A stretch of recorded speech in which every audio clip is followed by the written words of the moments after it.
प्रभु तेरी वाणी जीवन की रोटी, नैनों की ज्योति अंधेरा मिटाती।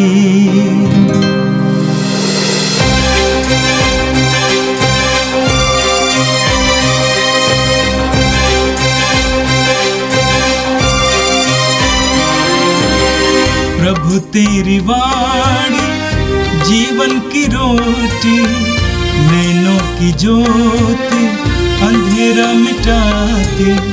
प्रभु तेरी वाणी जीवन की रोटी, नैनों की ज्योति अंधेरा मिटाती। वाणी वाणी वाणी वाणी वाणी पवित्र है, शाश्वत है, जीवन का मन्ना है। 17 जून मंगलवार। पहला पाठ कुरिन्थियों के नाम संत पौलुस का दूसरा पत्र, अध्याय 8, वचन संख्याएं 1 से 9 तक। भाइयों, मैं आप लोगों को उस अनुग्रह के विषय में बताना चाहता हूँ जिसे ईश्वर ने मकेदुनिया की कलीसियाओं को प्रदान किया है। संकटों की अग्नि परीक्षा में भी उनका आनंद अपार रहा और तंगहाली में रहते हुए भी उन्होंने बड़ी उदारता का परिचय दिया। उन्होंने अपने सामर्थ्य के अनुसार, बल्कि उससे भी अधिक चंदा दिया।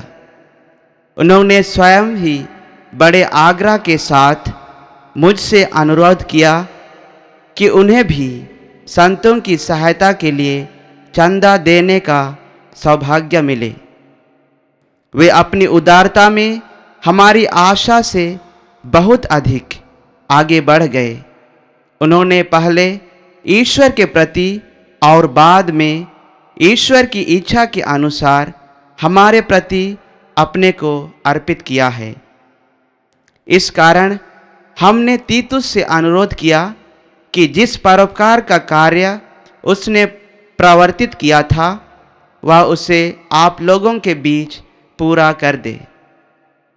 आप लोग हर बात में विश्वास, अभिव्यक्ति, ज्ञान, सब प्रकार की धर्म सेवा और हमारे प्रति प्रेम में बढ़े चढ़े हैं।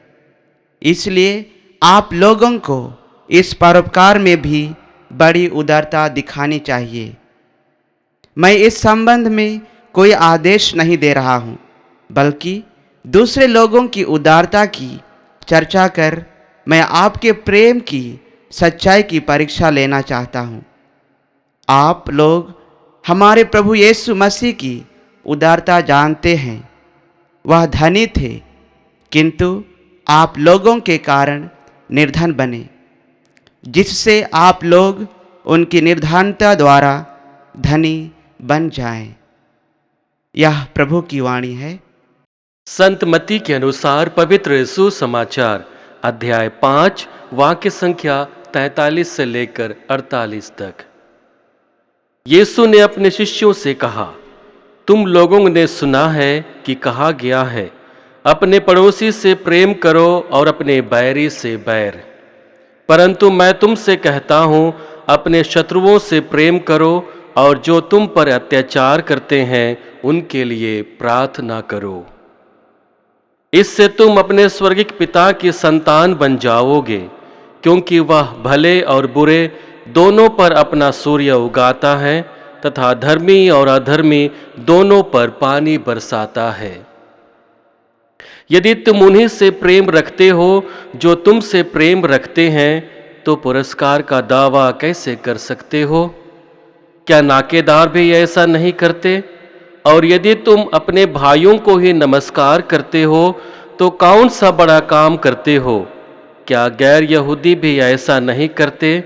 इसलिए तुम पूर्ण बनो जैसे तुम्हारा स्वर्गिक पिता पूर्ण है। यह प्रभु का पवित्र सुसमाचार है। ख्रिस्त प्रभु की जय। यीशु में मेरे प्रिय भाई और बहनों, आज का पहला पाठ कुरिन्थियों के नाम संत पौलुस के दूसरे पत्र से लिया गया है, जहां पर हम लोगों ने देखा कि संत पौलुस मकेदोनिया की कलीसिया का उदाहरण देते हुए हर एक ख्रिस्ती विश्वासियों के सामने एक सच्चा अनुभव को और सच्ची सीख को रखते हैं। इस सीख को रखते हुए संत पौलुस हम सभी से अनुरोध करते हैं कि यदि हम मकेदोनिया की कलीसिया के लोगों की भांति अपने जीवन को जीने की कोशिश करते हैं तो हम अपने बुलाहट को सचमुच भली भांति जीने लगते हैं। यदि हम अपने ख्रिस्ती विश्वास और बुलाहट को आज के पहले पाठ के संदर्भ पर मनन चिंतन करने की कोशिश करेंगे तो हमें 3 महत्वपूर्ण बिंदु प्राप्त होती है। पहली बिंदु है मसीही जीवन जीने के लिए हृदय की उदारता। संत पौलुस अपने पत्र के द्वारा मकेदोनिया की कलीसिया और उनकी उदारता को हमारे सामने रखते हुए कहते हैं, भाइयों, मैं आप लोगों को उस अनुग्रह के विषय में बताना चाहता हूं जिसे ईश्वर ने मकेदोनिया की कलीसियाओं को प्रदान किया है।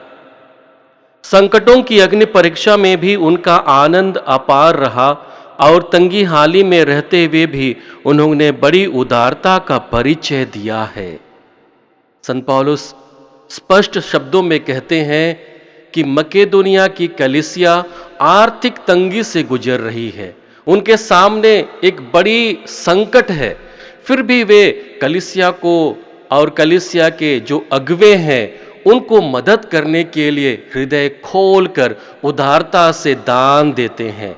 और इसी काम को देखते हुए संत पौलुस कहते हैं कि उन्हीं के भांति हमें उदार बनने की आवश्यकता है। उदारता संसाधन की अधिकता से नहीं आती है बल्कि हृदय को अर्पित करने से आती है।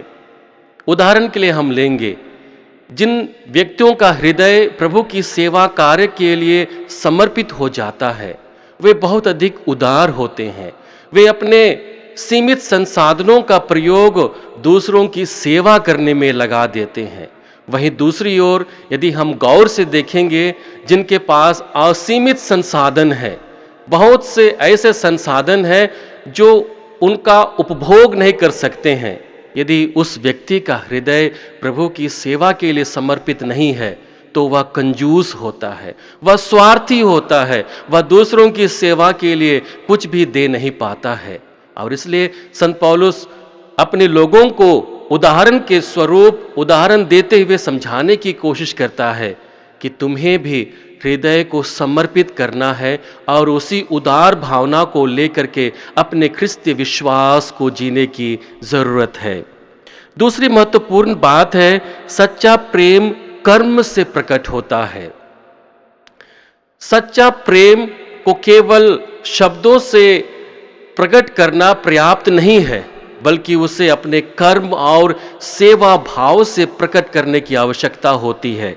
हम यूहन्ना के पहले पत्र अध्याय 3 वाक्य संख्या 18 में पढ़ते हैं, जहां पर संत यूहन्ना बहुत ही सुंदर वचन हम लोगों के सामने रखते हैं और कहते हैं, बच्चों, हम वचन से नहीं कर्म से, मुख से नहीं हृदय से एक दूसरे को प्यार करें। हम वचन से नहीं कर्म से, हम मुख से नहीं बल्कि हृदय से एक दूसरे को प्यार करें। प्यार जो हमें सेवा के लिए, जो हमें दूसरों की मदद के लिए आगे बढ़ाता है, ऐसे प्यार के विषय में संत पौलुस और यूहन्ना अपने पत्र के द्वारा लोगों को कहते हैं कि तुम्हें मुख से ही केवल सेवा नहीं करना है बल्कि जो मुख से कहते हो उसे अपने कर्म में परिणत करना है, उसे जीने की कोशिश करना है। और जब हम यह करने लगते हैं तब हम अपने आप के जीवन को एक सच्चा मसीही जीवन बनाने की कोशिश करते हैं। संत पौलुस इस शब्द को और आगे रखते हुए अपने वचन में कहते हैं, मैं इस संबंध में कोई आदेश नहीं दे रहा हूं बल्कि दूसरे लोगों की उदारता की चर्चा कर मैं आपके प्रेम और सच्चाई की परीक्षा लेना चाहता हूं। यहाँ पर संत पौलुस उदाहरण देते हुए हमारे उदार हृदय को परीक्षा देते हैं कि हमारा स्वभाव कैसा होना है। हमारा प्रेमी स्वभाव कैसा होना है। और जब हम इस उदाहरण को अपने जीवन में जीने लगते हैं तो हमारे सामने बहुत सारी चुनौतियां आएंगी, और उन सभी चुनौतियों का यदि हम समाधान करते हुए, स्वीकार करते हुए अपने प्रेम को दूसरे लोगों के लिए प्रकट करते हैं, तब हम अपने मसीही बुलाहट में आगे बढ़ने लगते हैं। तीसरी महत्वपूर्ण बात है मसीह की तरह खुद को अर्पित करना है। संत पौलुस अपने वचन में कहते हैं, आप लोग हमारे प्रभु यीशु मसीह की उदारता जानते ही हैं। वह धनी थे किंतु आप लोगों के कारण निर्धन बने, जिससे आप लोग उनकी निर्धनता द्वारा धनी बन जाएं। संत पौलुस लगातार प्रभु यीशु के महानतम बलिदान को याद करते हैं और स्मरण करते हुए लोगों को इसकी विशेषता के बारे में बताते हैं। यीशु मसीह ईश्वर के पुत्र थे, वे ईश्वर स्वयं थे और ईश्वरीय महिमा और गरिमा को जीना और उसे आगे बढ़ाने में उनका उतना ही अधिकार था जितना पिता का था, पवित्र आत्मा का था। लेकिन पूरे मानव जाति के मुक्ति के लिए उन्होंने निर्धनता को स्वीकार किया और निर्धनता को स्वीकार करते हुए अपना सर्वस्व हमारी मुक्ति के लिए समर्पित कर दिया। और उसी जीवन को संत पौलुस हमें जीने के लिए प्रेरित करते हैं और कहते हैं, मसीह का जीवन हमारे लिए एक आदर्श है कि हम उनके जीवन से कुछ सीखें, और सीखते हुए हम अपने आराम, सुख, सुविधा और जितने भी उपभोग वाली वस्तुएं हैं उन सबों को दरकिनार करते हुए हम प्रभु की सेवा के लिए अपने आप को अर्पित कर सके। दूसरे शब्दों में कहें तो सच्ची मसीह होने का एक चिन्ह है खुद को दूसरों के लिए समर्पित करना। और यही तीन महत्वपूर्ण बातों को रखते हुए संत पौलुस हमें एक बार पुनः अपने ख्रिस्तीय बुलाहट और ख्रिस्तीय विश्वास को एक बार परखने का अवसर देते हैं। यीशु में मेरे प्रिय भाई और बहनों, हमारे जीवन में लगातार अपने जीवन को ख्रिस्तीय बुलाहट के अनुरूप जीने के लिए चुनौतियों का सामना करना पड़ता है।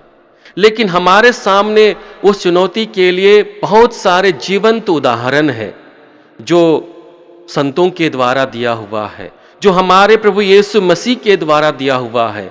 बहुत सारे ऐसे विश्वासी हैं जो इन चुनौतियों को स्वीकार करते हुए हमारे सामने एक अच्छे उदाहरण को रखे हैं। हमें ज़रूरत है कि उन उदाहरणों का सदुपयोग करते हुए, उनको अपने जीवन में आत्मसात करते हुए हम भी दूसरे विश्वासी लोगों के सामने एक सच्चे मसीही होने का ज्वलंत उदाहरण रख सकें। सुसमाचार में प्रभु यीशु एक बार पुनः हमें आध्यात्मिकता में परिपक्वता की ओर आगे बढ़ते हुए प्रेममय स्वरूप को अपने जीवन में अंगीकृत करने के लिए एक मार्ग बताता है। इस मार्ग को बताते हुए हमारे सामने तीन महत्वपूर्ण बिंदुएं हैं जिन पर आज हम लोग मनन चिंतन करेंगे।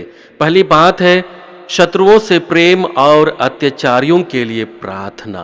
प्रभु यीशु अपने शिष्यों से कहते हैं, तुम लोगों ने सुना है कि कहा गया है, अपने पड़ोसी से प्रेम करो और अपने बैरी से बैर, परंतु मैं तुमसे कहता हूं अपने शत्रुओं से प्रेम करो और जो तुम पर अत्याचार करते हैं उनके लिए प्रार्थना करो।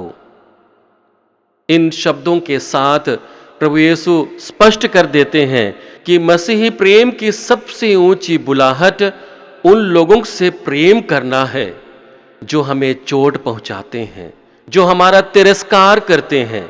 और इस कथन के साथ प्रभु यीशु यह कहने की कोशिश करता है कि प्रेम बदले की भावना से नहीं बल्कि क्षमा, दया और प्रार्थना से भरा हुआ होना चाहिए।